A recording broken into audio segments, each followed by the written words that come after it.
Kita akan menuju kedalaman kegelapan dan mengungkap misteri yang tersembunyi di balik tirai dunia nyata bersama Kereta Malam.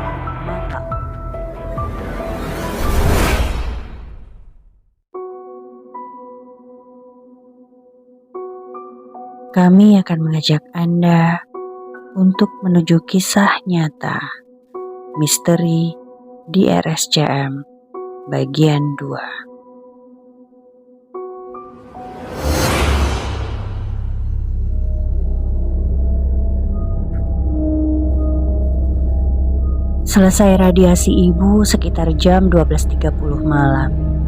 Untuk kembali ke ruangan, kami melewati jalan yang sama lagi.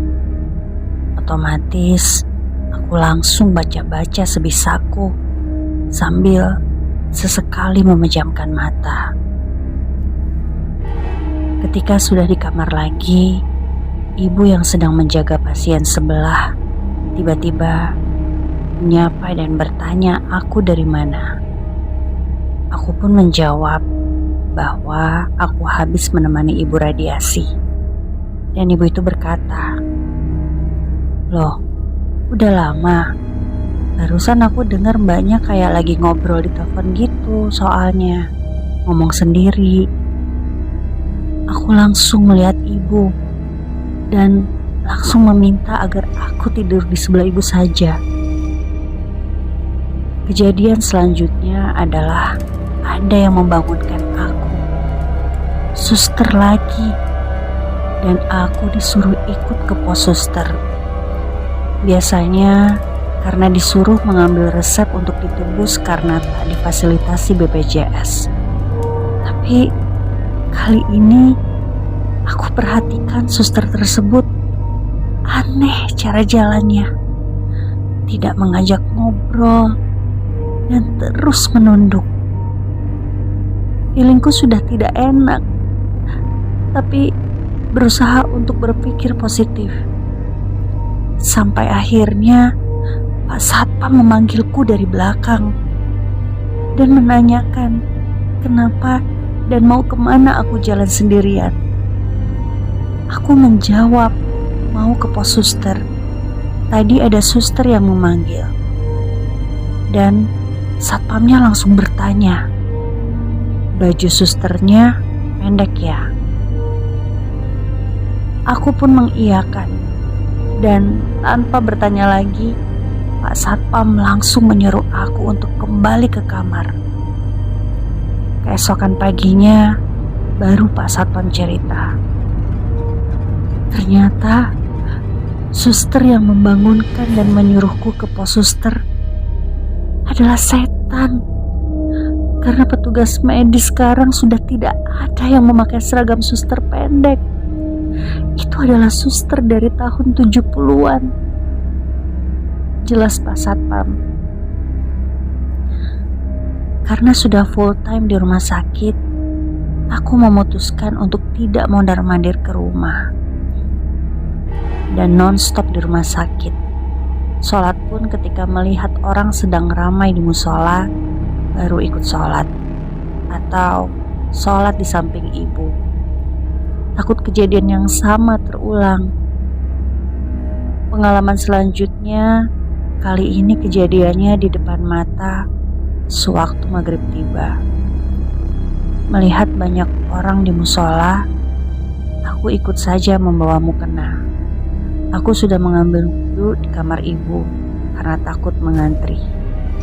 Mulailah sholat berjamaah. Ada sekitar 8 orang, termasuk aku yang sedang sholat berjamaah. Selesai ruku rakaat pertama, ketika berdiri i'tidal, tiba-tiba depanku kosong. Tidak ada orang. Yang ada cuma tembok. Ternyata aku tidak sholat di dalam musola, melainkan sholat di luar musola di ujung tembok. Ketika sedang bingung, seorang suster menegur, menanyakan kenapa aku sholat di sini. Ditambah arah kiblatku salah. Akhirnya aku ambil wudhu lagi dan sholat di dalam musola, karena aku pikir suster tersebut akan sholat juga. Tapi ternyata suster itu sudah menyelesaikan sholat. Aku pun tetap mendirikan sholat dengan sisa keberanian yang cuma tersisa sekitar 2%. Setelah itu, aku pun kembali ke kamar ibu. Kondisiku saat itu sedang hamil muda. Dan teror-teror hampir setiap waktu aku dapatkan. Mulai dari melihat sosok perempuan sedang jongkok dan menangis di kamar mandi ruangan ibu, sampai bertemu dengan sesosok perempuan berdaster putih. Mukanya pucat, mata putih semua, rambut berantakan panjang menjuntai, kukunya panjang dan melayang sekitar 40 cm di atas tanah, menunggu di depanku dengan jarak hanya 3-4 meter.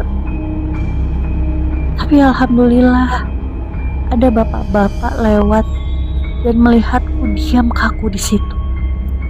Bapak tersebut bertanya dalam bahasa Jawa yang artinya, "Oh, bisa-bisanya kamu mengganggu perempuan hamil. Sini, hadapi aku, biar ku habisi kamu."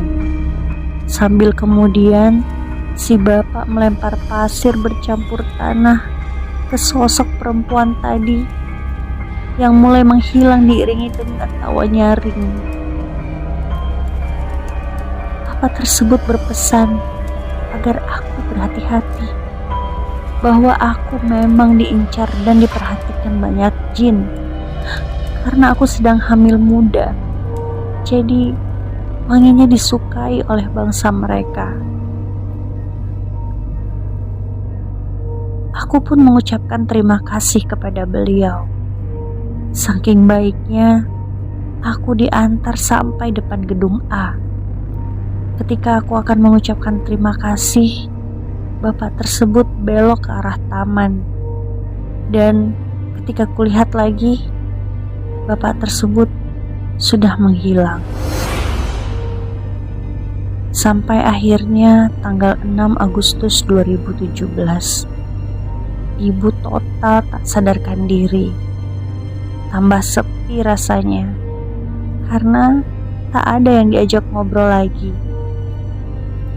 Aku mengaji di dekat ibu yang sudah terbaring. Tanggal 8 Agustus, jam 2:30 pagi, dan aku berada di rumah. Bapak-bapak yang kemarin aku tahu bahwa dia bukan manusia, tapi juga tak layak ditakuti karena baik, muncul lagi. Beliau ada di depan kamar, bertemu ketika aku akan sholat tahajud. Beliau cuma bilang dalam bahasa Jawa yang artinya yang sabar dan legowo ya. Kemudian menghilang. Paginya jam 10 aku sampai rumah sakit, dan ibuku yang ceria itu sembuh. Ibu sudah tidak ada, sudah tidak sakit lagi.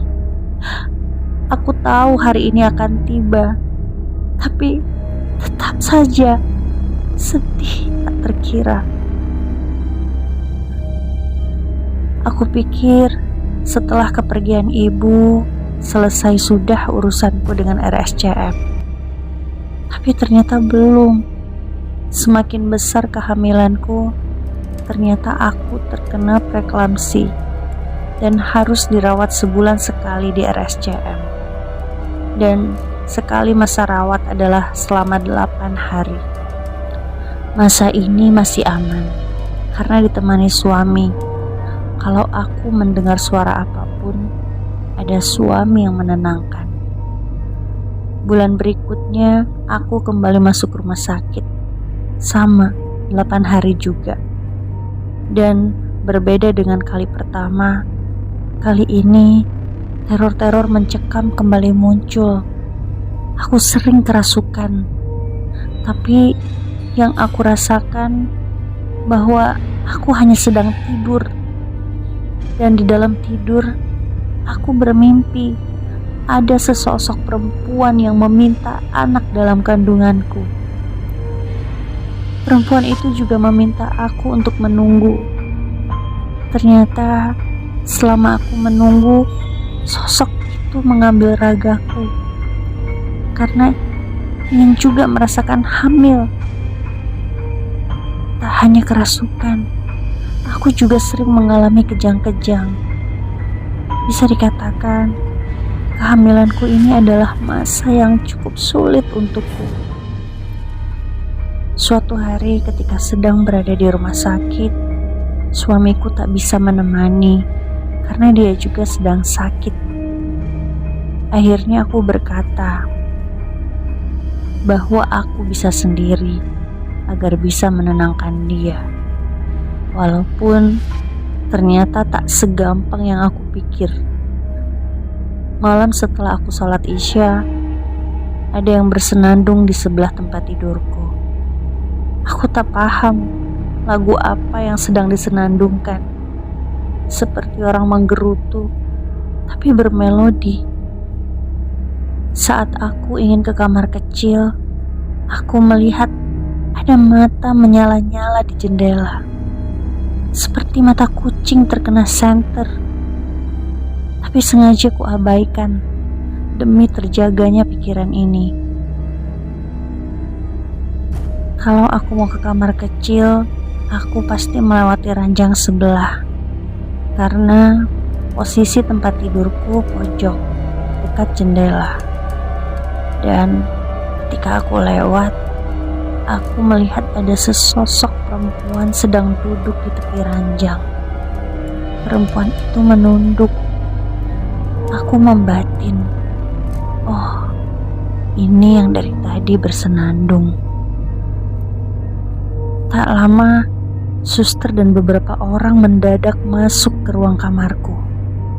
Aku yang baru selesai dari kamar kecil, bingung, dan langsung bertanya apa yang sedang terjadi. Dan jawaban suster adalah bantu keluarga Ibu Samirah beberes karena Ibu Samirah meninggal barusan saat bersalin.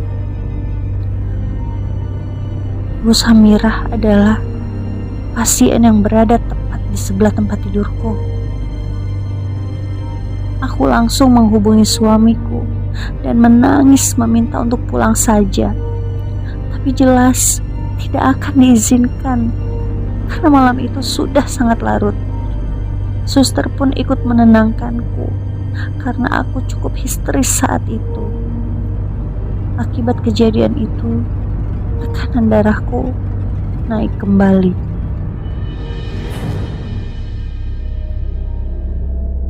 Akhirnya, singkat cerita, bulan Februari aku melahirkan. Alhamdulillah, sehat dan selamat. Tapi anakku sempat dirawat di ruang SCN, setingkat di bawah NICU, karena anakku terlahir prematur. Setelah melahirkan, aku pindah ke ruang rawat yang tidak boleh ditemani suami. Malam pertama aku tidur di sana. Saat aku sedang mengaji, ada ibu-ibu di sebelah tempat tidurku kerasukan. Ibu tersebut mendekati tempat tidurku dan berusaha melukaiku. Tapi entah mengapa, ibu tersebut tak bisa menyentuhku, seperti terpental sendiri. Aku yang kebetulan penakut memang membiasakan diri untuk mengaji, walaupun masih belum sempurna bacaannya. Tapi selalu aku coba usahakan. Dalam keadaan yang belum bisa bergerak banyak, aku cuma bisa selalu minta perlindungan Allah. Karena jauh dari suami yang tidak boleh menjagaku di rumah sakit. Saat kejadian itu, anehnya tak sedikit pun aku merasa takut atau bahkan merinding. Dan anehnya lagi, Aku selalu berusaha menatap mata ibu itu, tapi ibu itu tak pernah mau menatapku. Dia hanya berteriak bahwa aku berisik, bikin panas, dan dia juga mengancam akan membuat aku tidak tenang kalau aku mengaji lagi atau menyalakan murotal. Tapi alhamdulillah, kejadiannya tidak lama, karena setelah itu ada pihak rumah sakit yang menangani. Kami dipisah kamar. Malam berikutnya, kateterku dilepas dan harus belajar buang air kecil ke toilet sendiri. Disinilah teror kembali terjadi. Mulai dari penampakan perempuan muka hancur sampai ketindihan.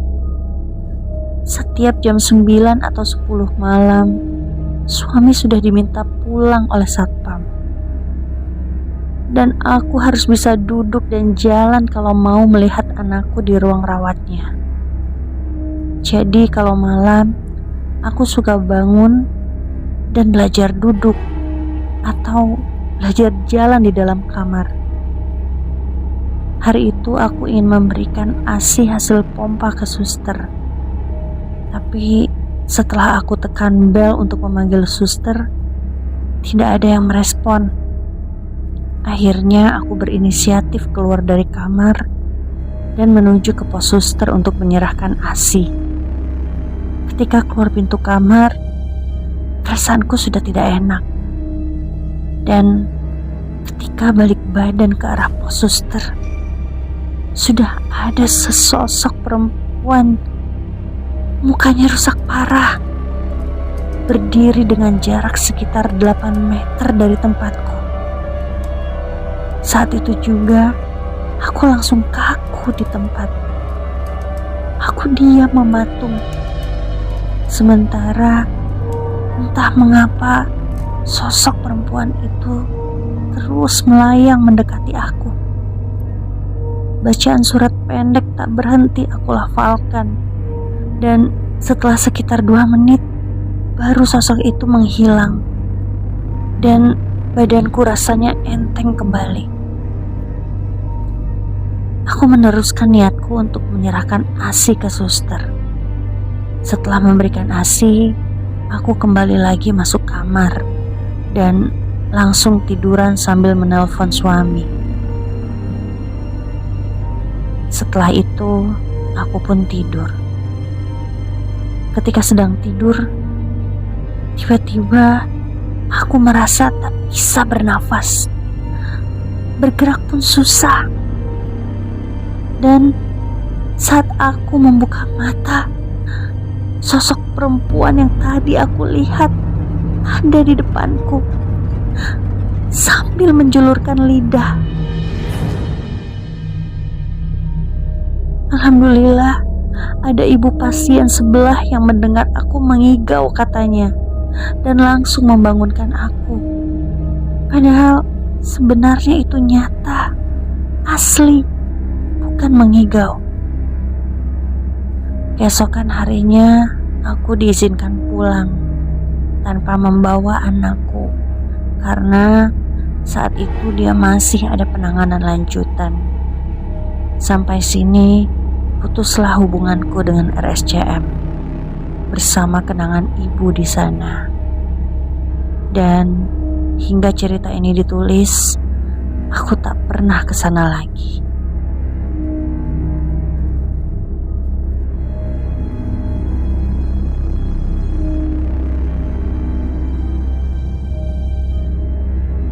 Ikuti terus perjalanan kereta malam, karena mungkin saja akan membawamu pada kisah yang sama.